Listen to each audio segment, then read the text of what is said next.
Hello बच्चों, कैसे हो आप सभी। तो आज के इस लेक्चर में हम पढ़ने वाले हैं स्क्वायर के बारे में। तो बेटा देखो, स्क्वायर में बेसिकली होता क्या है।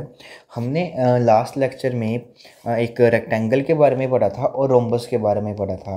अब जो रेक्टेंगल और रोम्बस की जो प्रॉपर्टीज़ होती हैं, अगर उनको हम कंबाइन कर दें तो क्या बन जाता है, वो स्क्वायर बन जाता है।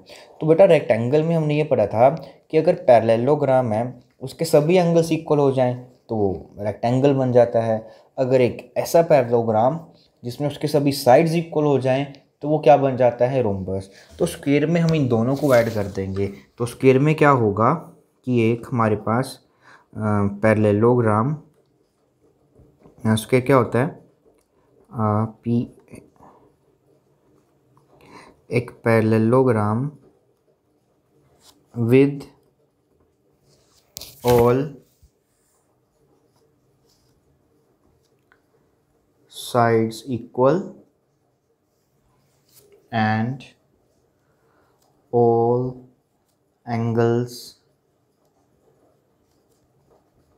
are equal। तो मीन्स इसमें क्या होगा, उसकी सभी की सभी जितनी भी साइड्स हैं और सभी की सभी एंगल्स हैं वो क्या हो जाएंगी, इक्वल हो जाएंगी। तो इसको बोल देते हैं हम स्क्वायर। तो देखिए अब इसको हम प्रॉपर्टीज़ को एक बार देख लेते हैं क्या क्या होगा। तो ये हमारे पास ए, ये बी, ये सी एंड ये डी। तो बेटा सबसे पहले हमने बात की उसकी सभी की सभी साइड्स इक्वल होती हैं, तो स्क्वायर की ये सभी साइड्स क्या हो जाएंगी, इक्वल हो जाएंगी। उसके बाद बेटा ये सभी एंगल्स इक्वल होते हैं, और जब भी सभी के एंगल्स इक्वल होंगे तो ये भी एंगल 90 का, ये भी एंगल 90 का, ये भी एंगल 90 का और ये भी एंगल 90 का। तो ये हो जाता है बेसिकली हमारे पास स्क्वायर। अब बेटा इसकी प्रॉपर्टीज़ की बात करते हैं। तो बेटा सबसे पहले ये हमारे पास क्या है, एक पैरेललोग्राम है। सबसे पहले ये क्या है, एक पैरेललोग्राम है। और जब ये एक पैरेललोग्राम होएगा तो उसके डायगोनल्स, पैरेललोग्राम के डायगोनल्स क्या करते हैं, एक दूसरे को बाइसेक्ट करते हैं। That is O A is equal to O C and O D is equal to O B. तो ये हमारे पास किसकी प्रॉपर्टी है, पैरेललोग्राम की। तो ये होगा। अब उसके बाद बेटा देखो हमने ये किया था कि उसके ये सभी एंगल्स क्या होते हैं, इक्वल होते हैं, 90 के होते हैं। जब उसके सभी के सभी एंगल्स इक्वल होते हैं मीन्स वो रेक्टेंगल बन जाएगा एक तरह से। और रेक्टेंगल में क्या प्रॉपर्टी होती है कि इसके डायगोनल्स क्या हो जाते हैं, इक्वल हो जाते हैं। तो ये किस वजह से हुआ, रेक्टेंगल वाली प्रॉपर्टी के साथ।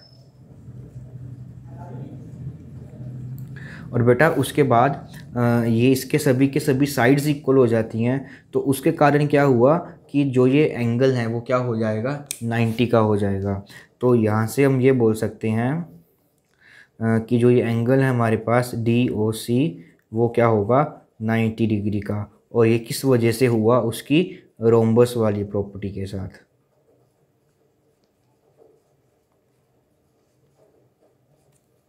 तो बेसिकली हमने स्क्वायर में क्या कर देना है, डायगोनल्स की उसकी तीनों प्रॉपर्टीज़ को लगा देना है। अगर वो पैरेललोग्राम है तो उसके डायगोनल्स एक दूसरे को बाइसेक्ट कर देंगे। अगर वो रेक्टेंगल है तो उसके डायगोनल्स इक्वल हो जाएंगे। अगर वो रोम्बस है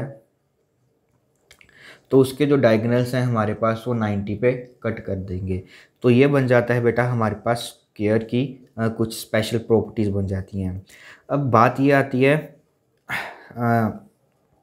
इसको कंबाइन कर करने की। तो आप इजीली वे में चीज़ों को याद कर सकते हो कि पैरेललोग्राम होता है जिसकी ऑपोजिट साइड्स पैरेलल होती हैं। रेक्टेंगल होता है जिसके पास उस एक ऐसा पैरेललोग्राम जिसके सभी एंगल्स इक्वल हो जाते हैं। और रोम्बस होता है जिसकी सिर्फ सभी के सभी साइड्स इक्वल हो जाती हैं। और स्क्वायर क्या होता है, एक ऐसा पैरेललोग्राम जिसमें बेटा क्या हो जाता है, उसकी सभी की सभी साइड्स भी इक्वल हो जाती हैं और एंगल्स भी इक्वल हो जाती हैं, जिसके कारण उसकी ये दोनों प्रॉपर्टीज़ जो होती हैं वो हमारी स्क्वायर में आ जाती हैं। और बिल्कुल उसी तरह से कि अगर हमारे पास जितने भी स्क्वायर हैं वो पैरेललोग्राम तो होंगे ही होंगे, बट अगर हम कोई भी एक पैरेललोग्राम लेते हैं तो वो स्क्वायर हो भी सकता है और नहीं भी हो सकता। तो ये बेसिकली हमारे पास इसका प्रॉपर्टीज़ रहेंगी। एक हम इसको चार्ट के थ्रू भी अच्छे से समझ सकते हैं। सबसे पहले हमारे पास क्या आता था, एक पैरेललोग्राम। तो पैरेललोग्राम में हमने क्या ऐड कर दिया, देखिए इसको हम इस तरह से भी समझ सकते हैं